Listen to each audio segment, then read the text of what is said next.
Good evening, everyone. I am Rachel Kay. I'm campaign manager for We Believe in Israel. I will be in conversation with Rosie Whitehouse tonight about her book, The People on the Beach. Rosie is an author, a travel journalist, and a Holocaust educator, founder of the Ascot Holocaust Education Project. We are really delighted to host Rosie tonight for her to tell this story. It's not just a story about the Holocaust, it's also a story about Israel. So we're very excited about this. I had a really great experience reading the book, and the questions I didn't even know I had were answered in this book. But I will ask those questions for the audience tonight for you all to get a lovely insight into the remarkable story and history surrounding it. For those who would like to buy the book afterwards, we did send a Zoom code, a discount code, but if you didn't receive it, please let us know and we will send it again, because I really do recommend you reading this yourself. I will be in conversation with Rosie for about 45 minutes, and then we will open the virtual floor for questions. If you could just put your virtual hand up and we will unmute you and you can ask the questions, but otherwise, if possible, please stay muted for the first half of tonight. So Rosie, welcome, and thank you so much for joining us. Well, thank you for having me. I'm delighted to be here. Thank you. Should we start with, the very first question? The People of the Beach is a story of Holocaust survivors escaping Europe for Mandate Palestine. Why did you write this book? What led you to write it? Well, what led me to write this book, that I was researching a travel guide for brats to Liguria, which is the region of Italy which is better known as the Italian Riviera. And I'm personally very interested in what happened in Italy immediately after the end of the Second World War. So I decided to start typing in the names of the cities and putting in 1945 and 1946. And when I typed in the name of the port city of Savona, and typed in 1946, up popped a newspaper cutting which described how 1,300 Jews had come to a tiny port near Savona, Vado, which is where, if any of you know this region, it's where you actually today go to catch the car ferry to go to Corsica. It's not a very interesting place at all. In fact, I haven't even mentioned it in the original version of the guide, just goes how mistaken you can be. And that these Holocaust survivors gathered on this pebbly beach in the middle of the night in June 1946 to catch a boat which had sailed from New York and would take them to smash through the Royal Navy blockade of the Palestine Mandate. Now, I was full of questions. And as a journalist, the first thing I did is that I went to the beach in Vado, and I walked along the beach with my husband, and we started asking questions of other people who were on the beach, and eventually we came across a fisherman who remembered when this boat sailed and remembered when the Jews arrived on the beach. And I went home believing that I would just go on Amazon with one click and I would buy a book which would explain this story to me. I had to buy hundreds and hundreds and hundreds of books, many of them remaindered from libraries in America, and stamped with redundant material on them in order to find out the answer to this story. I also had to drive hundreds and hundreds and hundreds of miles and fly thousands of miles in order to track down the story of these people, because what I wanted to know was that how did these people come to be on a beach on the Italian Riviera? It's not the logical way to go to Palestine if you were leaving Eastern Europe. And how did they know that this boat was sailing from New York? It was an underground operation. And how did they get the money to get there? So I had 1,000 questions, but the first question was, who were they? And at first I began searching rather innocently on my computer, thinking that up would ping a passenger list. And then my oldest daughter at this time was working for UNHCR, goes to me, "Mommy, you're an idiot. This is a refugee boat in the middle of a crisis. It's secret. There's no passenger list." And I thought, but fortunately for me, but unfortunately for the people who on the beach, was that when they did smash through the Royal Navy blockade of Palestine, they were arrested by the British authorities and they were put in the internment camp in Haifa, where their names were written down. So I was able to begin to ascertain who they were, and then I began to trace their stories, which is easier said than done. Okay, and what was the background of the people on the beach? Who were they? Where did they come from? Well, that was the first thing that that I began to ascertain when I got a list of names, and They were listed at Haifa in Haifa and then at the Atlet Detention Center by their name, by their country of origin, and the year of their birth. There's very minimal amount of information. And when I began to do some number crunching, I began to realize the vast majority of them came from Poland. Now, obviously, the vast majority of Jews in interwar period in Europe lived in Poland. But I had a suspicion right from the very beginning that this was not the only reason that a vast majority of these survivors came from Poland, because also a huge amount of them came from Romania. And what was interesting, that those people, I was never able to track down their stories, largely because their names, for some unknown reason to me, had been Slavicized when they arrived in Palestine. And so Abramovici became Abramovich, and it made them virtually impossible to track down. There were some very key demographics, besides geographical ones, that began to emerge, was that the vast majority of these people were between the age of 11 and 40. And within that age bracket, the vast majority were in their 20s. Late teens and 20s, and the overwhelming majority of them were men. Now, anyone who knows anything about the Holocaust can immediately start to say, well, those are the people who are most likely to survive. But again, I had a feeling right from the very beginning that that might not necessarily be the only answer to why those people were selected to travel on this ship. Okay, and a third were female, and their story, their history is also amazing because they took a lot of risks, even riskier than some of the men on the ship. I'm really glad you brought this up, because you're actually the first person to ask me this question in these series of interviews that I've been doing since the book was published. And I was very surprised by this story, and also I was very pleased by the story as a woman, because firstly, all of these people who arrived on this beach were not downtrodden people. They were people with agency to make it to the Italian Riviera after what they'd been through. They were very strong people. And among them was this real strong cohort of women who had, many of them who'd been members of the underground movements and the partisan groups who had fought the Nazis. And in those groups, many of the women who did that took some of the really big risks. And they were the ones who went out as couriers. They were the ones who transported arms, where the men actually spent a lot of the time just hiding in the forest between skirmishes. And these were incredible stories, and I think ones that we overlook. And I think since you as a group are interested in the state of Israel, I think it's very interesting that among Jews in the Holocaust, there was a level of equality among those who were fighting the Nazis, and I think that's very interesting, and I think it tells us something about the society that they went on to create in the newly created state of Israel. Okay, thank you.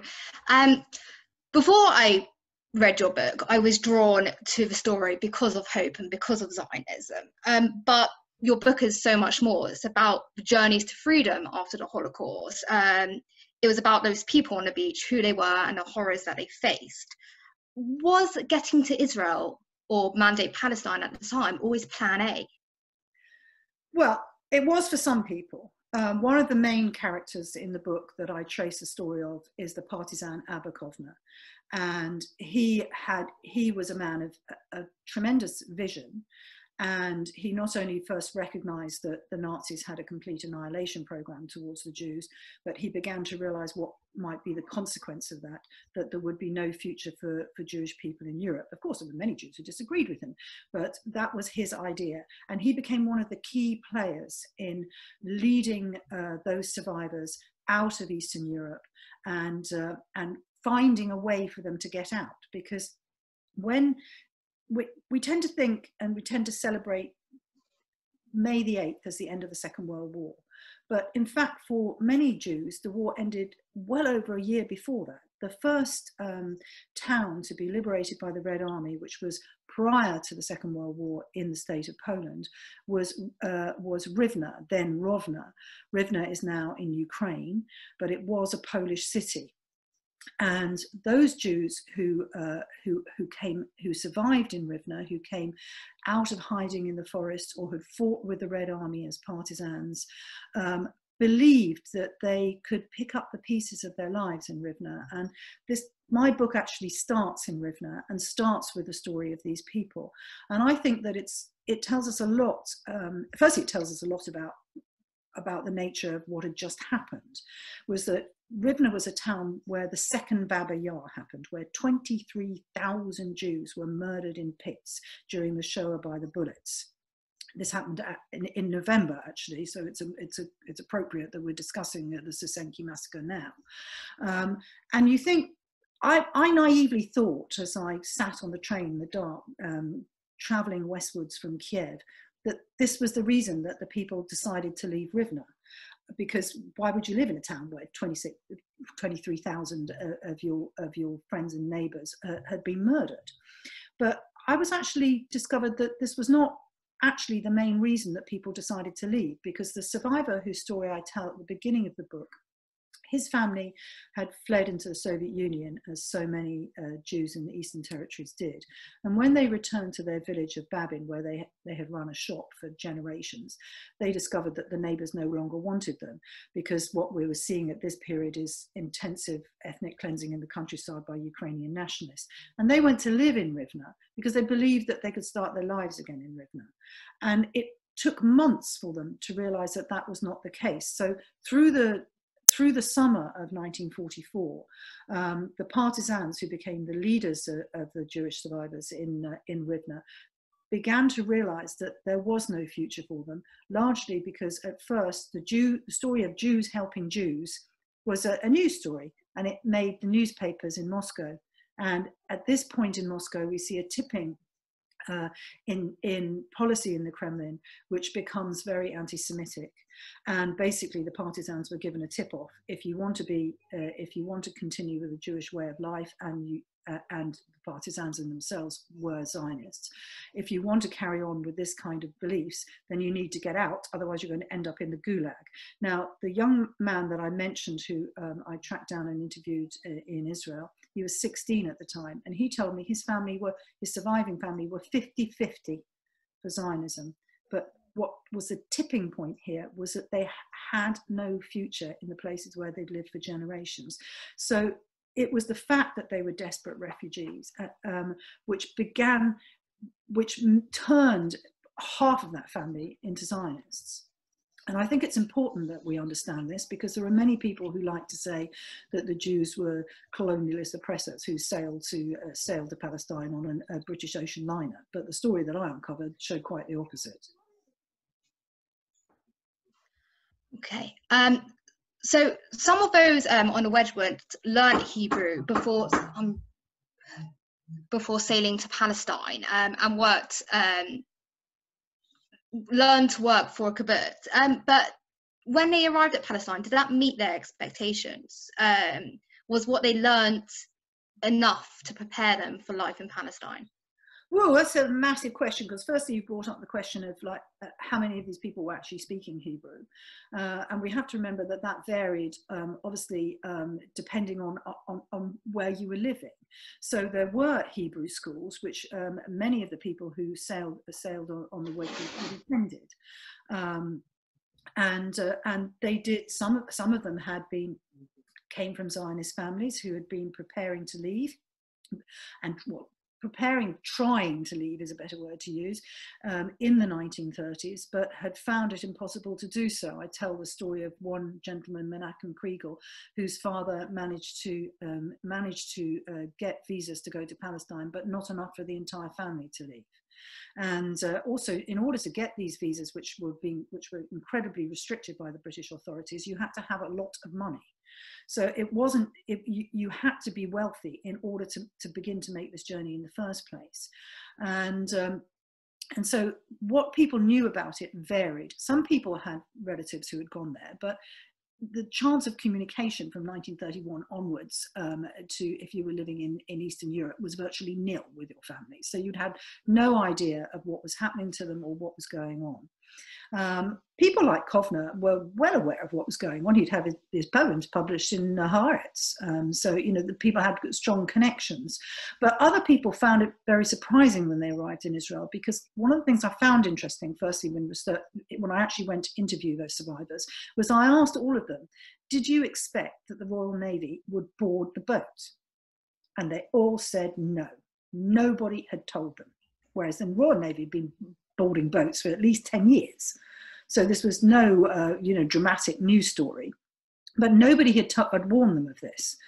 And that there was, whereas they had in the DP camps and then in Italy when they were being cared for by the Jewish underground, they had endless Hebrew classes and had endless lectures in what was at that time was called Palestinography. It's like a great word. And so they knew the layout of the country, they knew the map, but nobody bothered to say, actually, this is the contemporary politics. So when they got off the boat, they were actually surprised by the contemporary politics. They were surprised by Arab resistance. And the thing is that we have to remember is that the Wedgwood people were lucky, because they got off the boat in 1946. And there were many survivors who arrived later when the newly created state of Israel was fighting for its life. And literally when they got off the boat, they were handed a gun. And really they had very little idea why they were suddenly being called up to fight, because the amount of information they were given was quite minimal. And it's completely obvious why you would do it. You wouldn't point out all the negative things. I mean, it's like a tourist board. I mean, I'm the travel writer, so we can compare this. You want people to come. You don't tell them, oh dear, it's actually quite dangerous where you're coming, and you could be jumping out of the frying pan into the fire. You're never going to say that to anybody. Otherwise, they're not going to join. They're going to say, oh well, actually, maybe I might just hang out here in Italy for a bit longer, or I'll carry on waiting for that visa to get to the United States. Yeah, you give 2 examples in the book where these Holocaust survivors would, not happily, but they would choose death if they couldn't get to Palestine. One of the examples, which you can explain more, was the Red Cross survey in a displacement camps, and one was also with the boat Feta, which also travelled, and the Jews on board went on hunger strike when the British wouldn't allow the ship to sail. So it shows, even after everything they experienced during the Holocaust and starving during the Holocaust, they were willing to do that again for Palestine. Yes, and I think we have to ask what brings around this situation, because people weren't committing suicide to go to Palestine when the White Paper was introduced in 1939, which severely restricted immigration to Palestine. People, yes, let's just clarify that slightly. Yes, Jews were committing suicide in Austria, and particularly in Austria, but in Germany. But the circumstances here are a little bit different. But the desperation among these people is the really crucial thing, that these were desperate refugees, and they were fleeing a continent which had made it quite clear that they didn't want them. Firstly, in Eastern Europe, as I mentioned, we had not only one of the most brutal war, in which neighbours were sucked in to Nazi activities within the Holocaust by, you could say, greed, but I think we need to be a little bit more generous here and remember that if your neighbour had been carted away to a death camp and you knew absolutely what a death camp was, that you were hardly going to leave his winter coat hanging in his wardrobe when you were freezing to death. I don't think any of us would do that. It's just completely normal human nature. But it did implement you. You stole somebody's property. It was like a bad deed, and that made it difficult. You may have even stolen his house. So it was the survivors, when they went back to their hometowns, they found that those hometowns had been fundamentally changed by what had happened in the Holocaust. Because although we see severe anti-Semitic legislation and anti-Semitic acts in Eastern Europe, up until the Nazi occupation, we do not see mass murder. This is something that had dramatically changed on the ground. So that's a situation in Eastern Europe. But if we look at Germany, where many of the concentration camp survivors ended up because they were brought on death marches into Germany, they were then put in displaced persons camps eventually in the weeks after the war.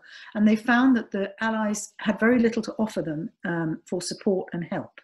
At this time, to be considerate of the Allies, there was very little understanding actually what had happened, and that the Jews had been singled out as specific targets for genocide. There are lots of complicated reasons for that we could go into if you'd like to.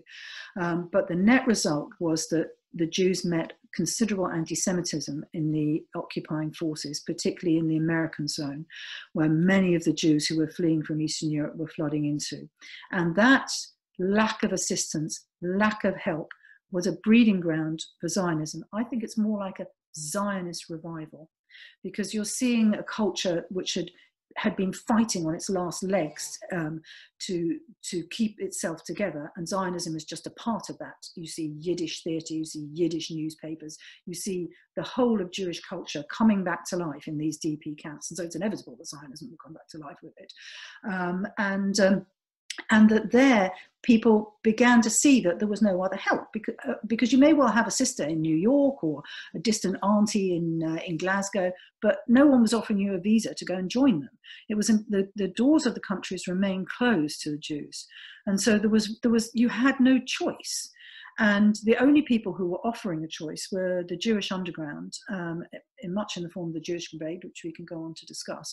But one of the few people who were actually offering an option, offering a new life to survivors, who within themselves felt that they wanted to be in a place, quite naturally after you've been through a trauma, to be in a place which was entirely Jewish, where there were Jews with guns who could defend them. And so yes, it fed in. It was like a pressure cooker, so that you might have come out of a concentration camp thinking, my family's gone, my world's gone, I think now it's time for me to go to Palestine. I want to start a new life in what I hope is going to become a Jewish state.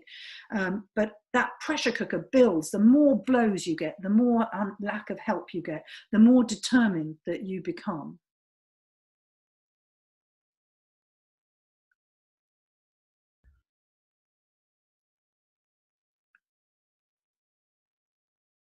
I can't hear you. I think you've gone muted. I apologise, sorry about that. Out of all of the people you spoke to and the places you visited, what and who made the most impact on you? People ask me that question a lot, and unfortunately I've already mentioned the Romanians, but it is actually the stories of the people that I couldn't find which left the biggest impact on me. It made me realise that there are so many forgotten stories in the Holocaust and what happened afterwards. And I think that is a real problem, because we tend to think that we know all about it. It's everywhere around us in popular culture, even though surveys continually show that, X number of % of American youth don't remember this or don't remember that. On the whole, most educated people know what this is, and they think they understand the Holocaust. Even in Jewish community, people think they understand it. But the fact is that it's so complicated, it's so nuanced, and there are so many untold stories. Because, for example, talking about Romania, I was really hoping that I would find Jews who'd been in Transnistria, because it's a forgotten story of the Holocaust, and I was really hoping that I would find this, largely because I had lived in Romania immediately after the revolution, so I've always had a soft spot for Romania, and I wanted to have a Romanian story, but I was unable to track it down. So these are the things that left me with the biggest impression, is actually this still black hole of our knowledge and understanding of what happened not only in the Holocaust but in the years after it. Why do you think this story was left untold? There's black holes in the Holocaust education, but also with the Wedgwoods, you were the first person to pick up that story, and some places don't even have memorials. Why is that? Well, firstly, it came as a complete and utter surprise to me. So I said that I thought I would just go back home and click on Amazon, buy a book, that was the end of it. And it began, firstly, it worried me because I knew as a journalist that I was onto a cracking good story, but I didn't know what it was. And it's not possible to sell a book to an agent or a publisher by going, I think this is a cracking good story, but I don't know what it is. No one's going to give you an advance for that. So I actually had to find the story, I had to write the story, and that took a number of years of research and work. And in order to put it together, so at certain points during this period, I did begin to think, am I the only person who knows anything about this? Am I the only person who are obsessed with these forgotten people of history? And once the book was put together, and particularly through the editing process and the run up to the publication, it did begin to really press on my mind. This is so weird. Why was the story forgotten? Now, there are a number of reasons. One is what people knew about what was happening in the Holocaust, which meant that after the war, people were not that interested in it as a story. There are many reasons that if you wanted the information and you were living in Britain during the Second World War, you could find this information everywhere. But it was on page 6, page 7 of the newspaper. It was relegated to the back pages. The Holocaust doesn't hit the front headlines. It's not a headline-breaking story. Now, that's interesting in itself, because the British government, the Ministry of Information, gave instructions to the BBC on the eve at the beginning of the war that Jews in occupied countries were to be dealt with as if they were citizens of occupied countries. So there was already a resistance to actually a reluctance, I would say, to highlight this story, because also it made Britain look quite bad, because we had these very strict immigration rules in Palestine. So it was the tricky one. So it was best not to talk about it. And then if you turn it the other way around, that what happens after the Second World War is that we, in the UK, many Jews began to join the Jewish underground movement. Many Jews went illegally to fight in the Palestine Mandate. And that's also a very uncomfortable story, because this is British citizens doing something illegal. So really, after the State of Israel is formed, it's probably better not to talk about it. And then, of course, one of the big reasons that this story wasn't talked about is because the rescue of Jews did not stop. Immediately after the end of the Second World War, we begin to see the rescue of Jews from Arab lands. Then we begin to see the rescue of Jews from the Soviet Union. It rocks on. I mean, you see the rescue of the last Jews of Baghdad during the war in Iraq, and so the way these things operate have become more sophisticated. So and so the story of how this happened in 1946, people are now willing to talk about it, because Jewish community in trouble isn't necessarily going to have to walk halfway across Europe and catch a boat that sailed from New York. I mean, it's changed the way these things are done now. So that's a very big reason that it was forgotten. But it's also how people viewed the Nazis after the Second World War is also very important, because, as I say in the book, the survivors became almost instantly yesterday's story, because no sooner had Nazi Germany been defeated than another war begins, the Cold War. And in the Cold War, we want the propaganda emphasis in Western countries was to look at tyranny and what tyranny does. And so the crimes in Nazi Germany were superimposed upon the Soviet Union, and so the emphasis again was on political crimes and the nature of dictatorship and tyranny, which has led us to, in many ways, to misunderstand a lot of what had been happening in Nazi Germany itself. You spoke about the British just now a bit in your answer. Most of our audience here is British. What was the British role in this story?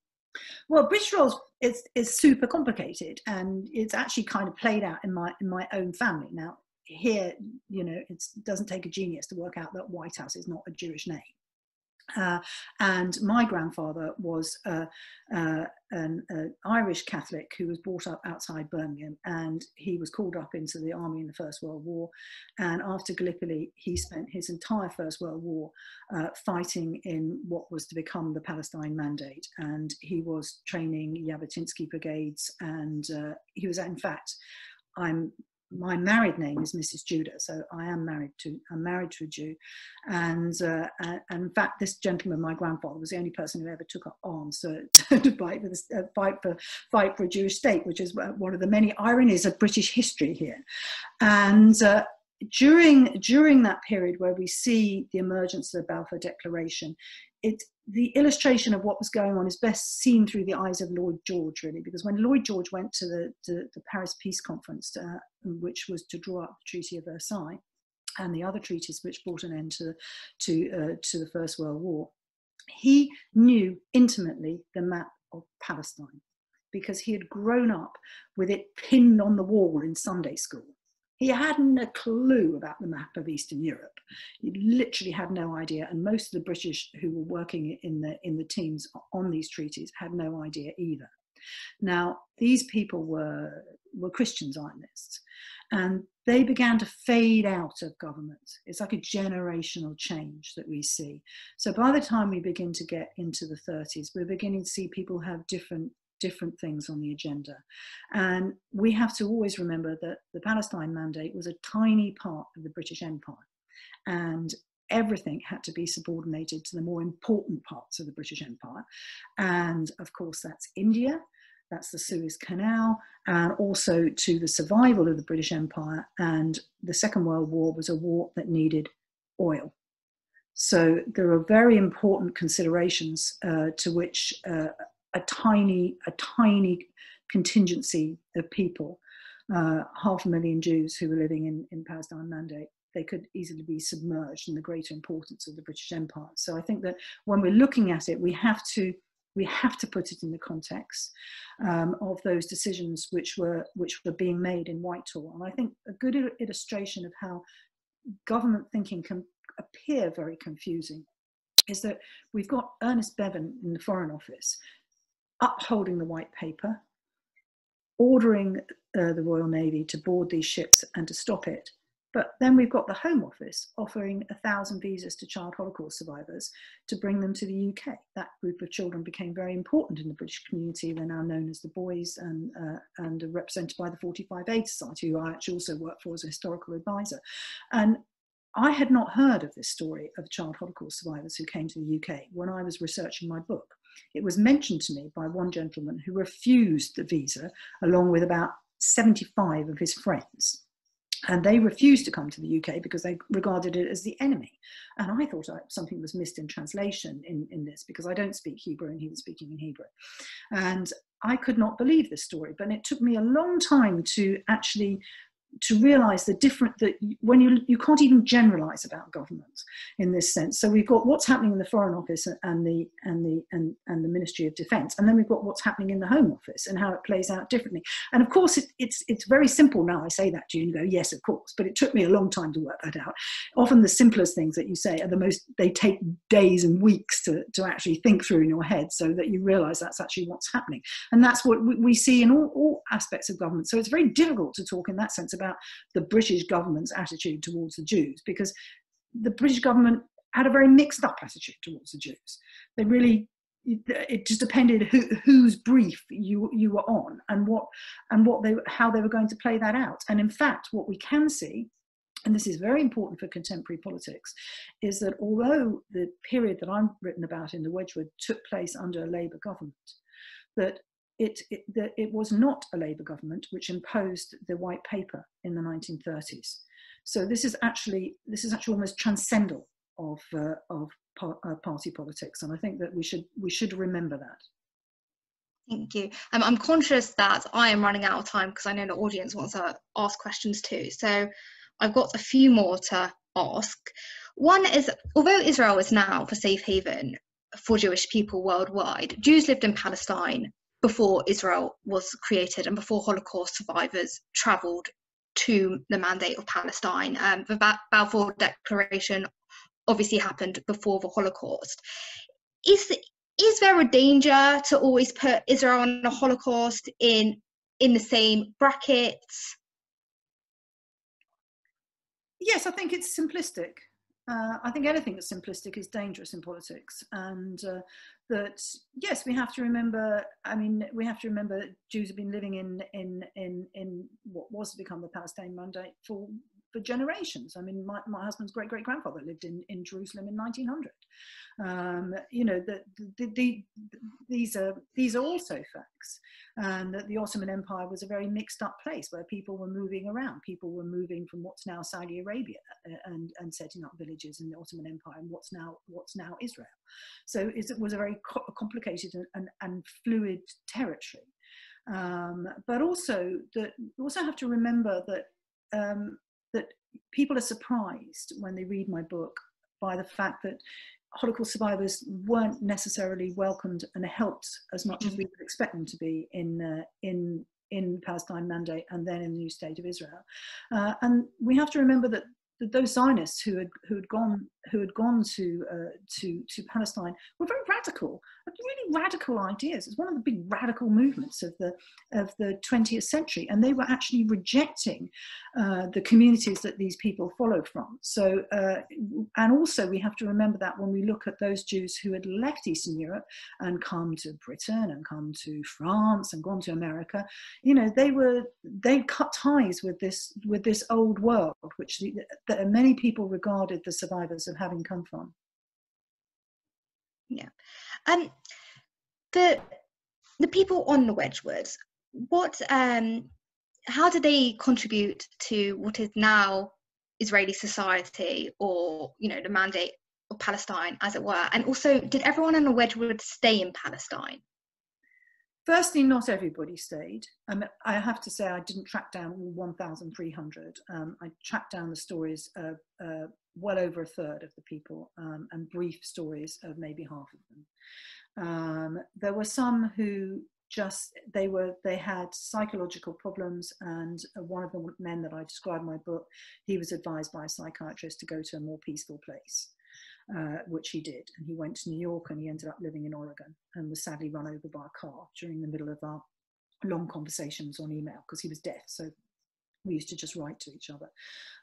But there were people who left, and for some the ties of family were stronger. People who left eventually because they discovered that they went to join their sisters or their cousins in other places, and that these ties were more important to them. But the vast majority of the people did stay in Israel, and it became their home, and they contributed to that society. Some of them, you know, in very important ways. But just, you know, managing to put your life back together, I think after this kind of trauma, is contributing to society. Yeah, no, agreed. Definitely don't take that for granted. What message do you want us to take away, or what lessons can we learn from this for today? Well, I think that we have to remember that there's a story I tell in the book about a group of orphans who were taken to a place called the Villa Ben Chista. Now, the Villa Ben Chista is in Fiesole, and Fiesole is where A Room with a View is set. And this villa has the most splendid view of Florence that most tourists would die for. And well over 100 teenage Holocaust survivors were cared for in this villa for a year. Now, they were found in Austria by the Jewish Brigade, who were a part of the British Army, who had been recruited in Palestine and who'd fought through North Africa and up Italy. And they decided to go against British Army rules and to cross into Austria. And there they found these boys. These boys, well, there were some girls, but largely the boys were living a feral existence. They were stealing, they were black marketeering, and this had been going on for a long time because they had been living feral lives in the ghettos as well, where after their parents had died, they'd been alone for a long time with very little moral compass. And they refused to listen to anybody until the Jewish Brigade arrived. And I love that one of them said in this John Wayne kind of English that lots of them ended up speaking, "Boy, it really killed me when I saw that they had stars of David on their guns," you know, and that was the effect it had on these boys. And they offered the boys and the girls that they found a future. And they help them to put their lives back together by giving them an education, by helping them and talking to them, much in the way that you find that the child Holocaust survivors I mentioned earlier, the boys were cared for in hostels here in the UK, and the British community looked after them here.